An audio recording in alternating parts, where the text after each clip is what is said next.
Oke ya, baik. Bismillahirrahmanirrahim. Assalamualaikum warahmatullahi wabarakatuh. Baik ya Ahmad, untuk hari ini kita masuk ke pertemuan gabungan, yaitu pertemuan 12 dan 13. Materinya mengenai transkripsi ataupun pengontrolan transkripsi secara umum, baik pada prokariot dan eukariot. Nah, di sini dijelaskan untuk pengaturan proses transkripsi itu dimulai saat DNA itu direplikasi.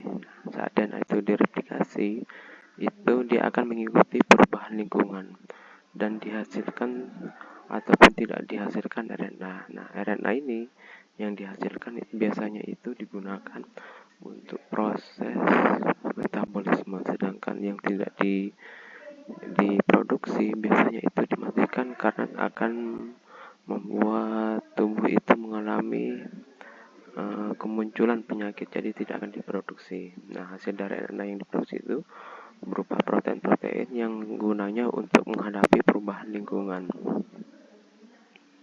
Nah, pengaturan transkripsi ini sangat penting untuk ekspresi gen saat diperlukan, represi gen saat tidak diperlukan, menjaga sumber energi, menghindari ekspresi gen-gen yang tidak diperlukan.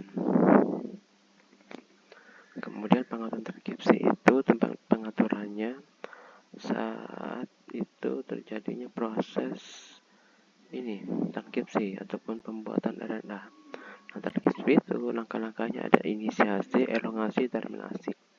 Kemudian processingnya ada capping, penambahan cap, ada splicing, pendewasaan RNA untuk pemotongan dan penyambungan RNA, ada polyadenylation dan turnover. Kemudian setelah itu baru masuk ke proses translasi dan protein processing ataupun pelipatan protein menjadi protein yang fungsional.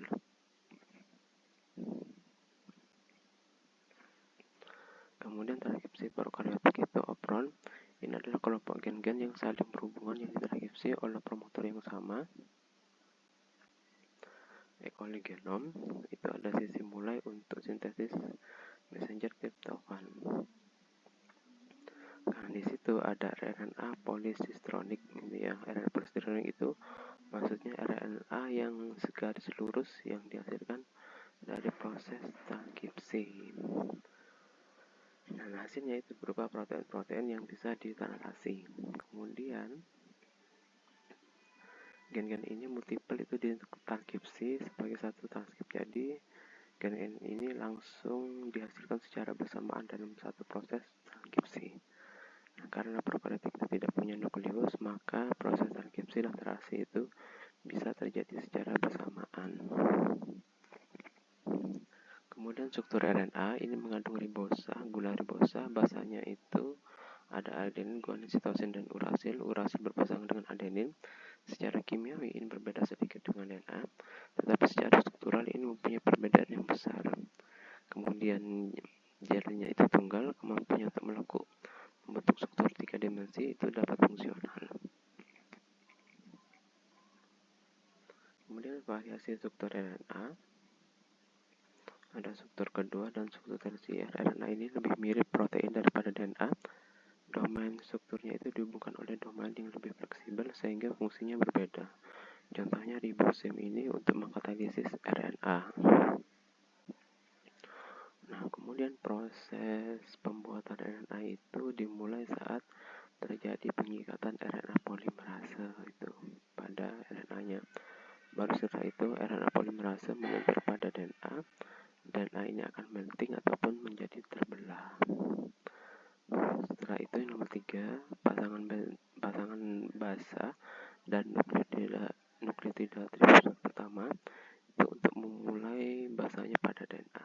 Yang keempat, pengikatan nukleosida trifosfat kedua dan formasi ikatan fosfodiester di antara 5 fosfat dan 3 hidroksil itu pada nukleotida sebelumnya.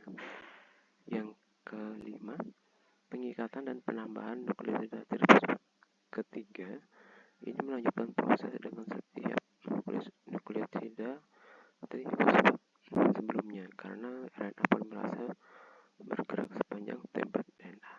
Dan setelah itu nukleosida ditambahkan dari 5 aksen. Jenis RNA, ini ada messenger RNA, gen-gen yang mengkode protein. Ada ribosomal RNA, ini membentuk ribosom. Kemudian ada transfer RNA, tRNA, adaptor yang menghubungkan asam amino dengan messenger RNA selama translasi. Kemudian ada small regulatory RNA, disebut juga non-coding RNA.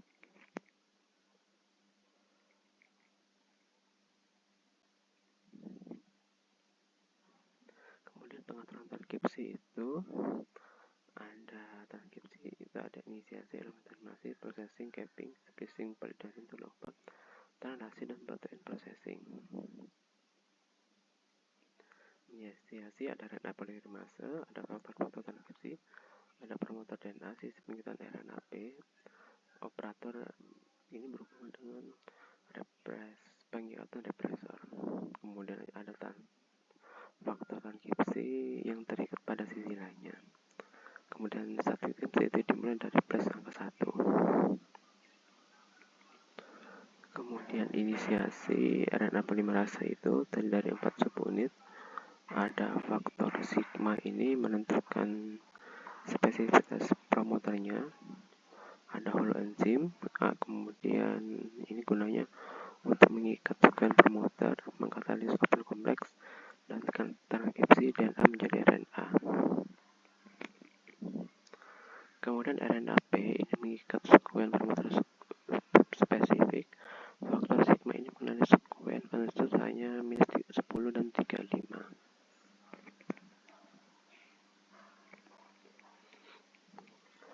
Nah, ini promotor RNA polimerase. Deviasi atau simpangan dari konsensus -10 sekuens -35 ini mengarah ke ekspresi gen yang lebih lemah. Kemudian faktor sigma, E. coli dan ini bisa memilih di antara 7 faktor sigma dan sekitar 350 faktor transkripsi untuk menghasilkan luaran transkripsi.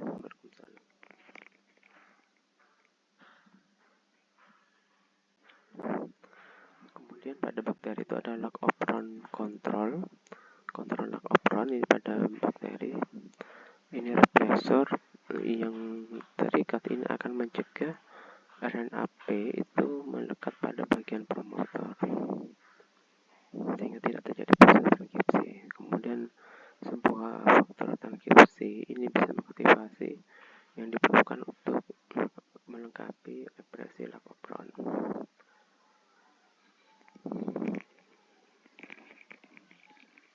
Kemudian lac operon, aktivator dan represor. Kapnya ini jika tidak ada laktosa, hanya ada glukosa, salam, CAMP itu akan rendah sehingga represor itu akan melekat pada bagian promotor sehingga tidak terjadi transkripsi. Kemudian bila ada laktosa dan glukosa, maka laktosa itu akan melekat pada bagian represor sehingga represor ini tidak akan melekat pada bagian promotor. Jika ada laktosa dan tidaknya glukosa, maka CAMP itu tinggi sehingga represor ini terlekat dengan laktosa. Kemudian RNA polimerase itu bisa meningkatkan kekuatannya untuk menaikkan laju transkripsi.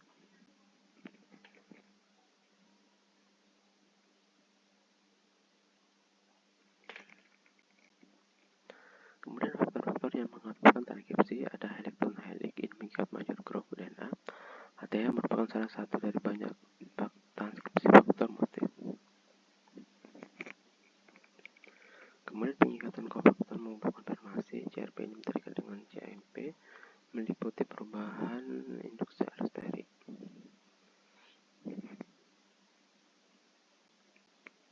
Kemudian ini ada kooperatif yang terikat dengan CRP dan RNAP, pengikatan lebih stabil daripada hanya protein saja. Enhancer ini wilayah aktivasi yang tidak diperlukan dekat dengan sisi pengikatan RNA polimerase. NTRC ini terikat simulasi protein, contohnya NTRC ini diperlukan untuk RNAP untuk membentuk open kompleks. NTRC ini diaktifasi oleh promotor. Promotor NTRC ini terikat dengan DNA membentuk lekukan yang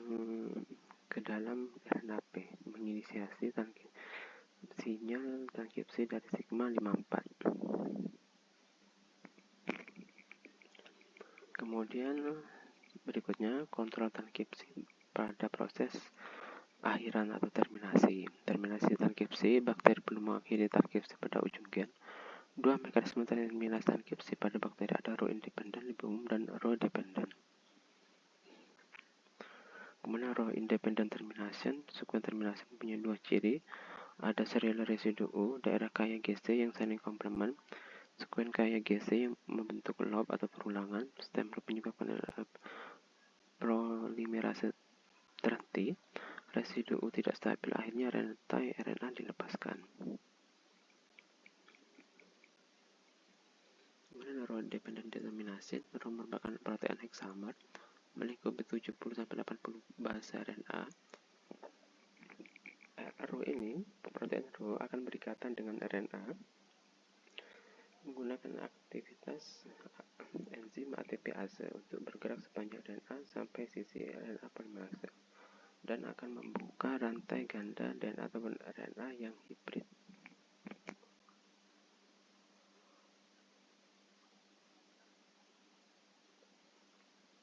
Kemudian transkripsi eukaryotik, faktor-faktor transkripsi ini mengikat daerah promotor dari gen RNA polimerase 2, kemudian mengikat promotor untuk memulai transkripsi pada sisi start.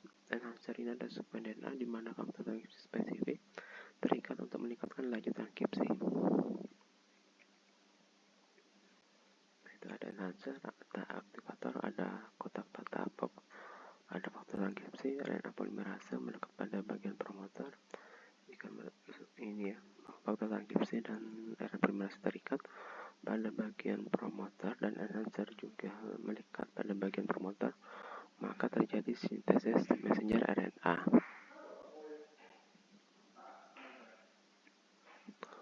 Kemudian transkripsi eukaryotik, koaktivator dan mediator juga diperlukan untuk fungsi faktor-faktor transkripsi.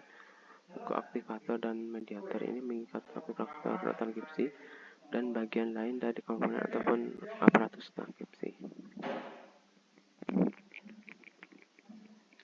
Inaktivator, protein regulator ini akan terikat dengan DNA di sisi yang berbeda yang dikenal sebagai enhancer. Ketika DNA melipat, maka enhancer akan melekat kepada bagian initiation complex. Kemudian protein aktivator ini berinteraksi dengan kompleks untuk meningkatkan laju transkripsi. Kemudian koaktivator, faktor transkripsi ini mentransmit sinyal dari protein aktivator ke faktor umum. Kemudian faktor umum ini, faktor transkripsi ini posisinya sebagai RNA polimerase untuk di permulaan sekuen yang mengkode protein dan kemudian melepaskan polimerase pada inisiasi transkripsi.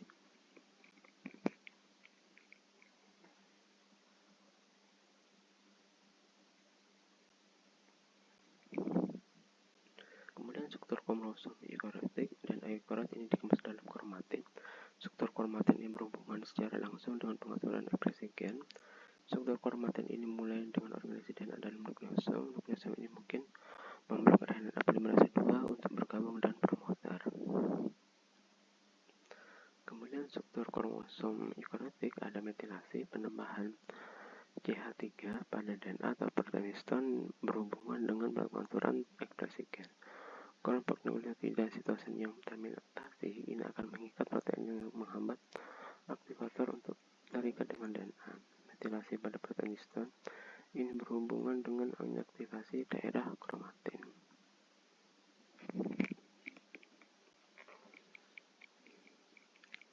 Kemudian nukleosom ini memblok pengikatan RNA polimerase 2 ke promoter. Kemudian penambahan kelompok asetil ekodiston ini membentuk kembali ikatan yang solenoid untuk mempermudah proses tajunan transkripsi. Kemudian regulasi post transkripsi, pengaturan ekspresi gen biasanya melibatkan pengaturan inisiasi transkripsi Tapi ekspresi gen dapat dikontrol secara transkripsi dengan mekanisme berikut. Ada RNA interferon, alternative splicing, RNA editing, dan RNA degradation.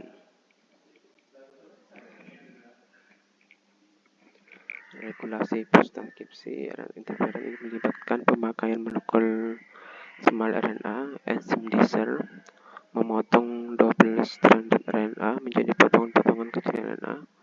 MikroRNA ini terikat ke DNA pelengkap untuk mencegah terjadinya translasi. Small interfering RNAs mendegradasi RNA tertentu sebelum terjadinya translasi. Kemudian regulasi transkripsi, intron ini dipotong keluar dari RNA yang tidak matang untuk menghasilkan RNA yang matang yang untuk ditranslasi. Alternatif splicing ini mengenali pemotongan yang berbeda, potongan berbeda di tepi jangkar yang berbeda. Messenger RNA yang sudah matang ini di setiap jaringan akan memiliki protein ekson yang berbeda. Hasilnya produk polipeptida yang berbeda dari gen yang sama. Nah, ini splicing RNA, ada intron dan ekson. Intron yang dibuang, ekson yang digabung-gabungkan untuk membuat RNA menjadi matang.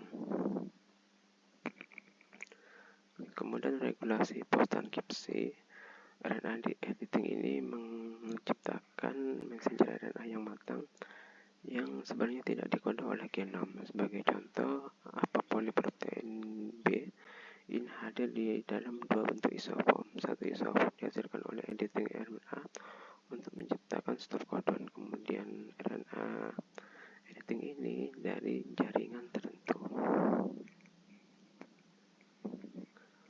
Kemudian berikutnya regulasi post-transkripsi messenger RNA yang matang. Molekul RNA yang matang ini mempunyai bermacam-macam separuh kehidupan bergantung pada gen dan lokasi jaringan ataupun lokasi ekspresi jaringannya.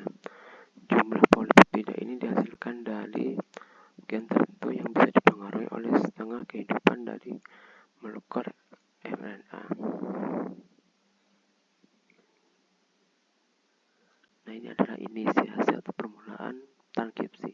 Sebagian besar itu kontrol ekspresi gen diaktifasi dengan pengaturan frekuensi inisiasi transkripsi gen.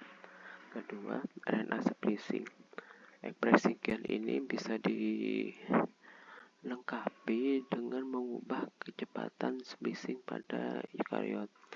Nah, alternatif splicing ini bisa menghasilkan multiple banyaknya messenger RNA dari satu gen. Yang ketiga, pesan melalui membran nukleus. Ekspresi gen ini bisa diatur oleh pengaturan akses ataupun efisiensi dari saluran transportasi. Yang keempat, perusakan dari transkripsi. Banyaknya enzim yang bisa mendegradasi messenger RNA dan ekspresi gen yang bisa diregulasi oleh pengaturan tingkat untuk mencapai proses transkripsi. Kemudian yang kelima, sintesis protein. Banyaknya protein ini mengambil bagian dari proses translasi. Regulasi dari ketersediaan dari mereka itu akan terekspresikan ataupun lambatnya sintesis protein. Yang keenam, modifikasi post-transkripsi, fosforilasi ataupun senyawa modifikasi senyawa kimia lainnya bisa merubah aktivitas protein setelah diproduksi. Kemudian ini adalah senyawa penghambat untuk tidak terjadinya proses transkripsi. Ada aktomisin D dari bakteri, kemudian ada akridin dan seterusnya. Jadi ini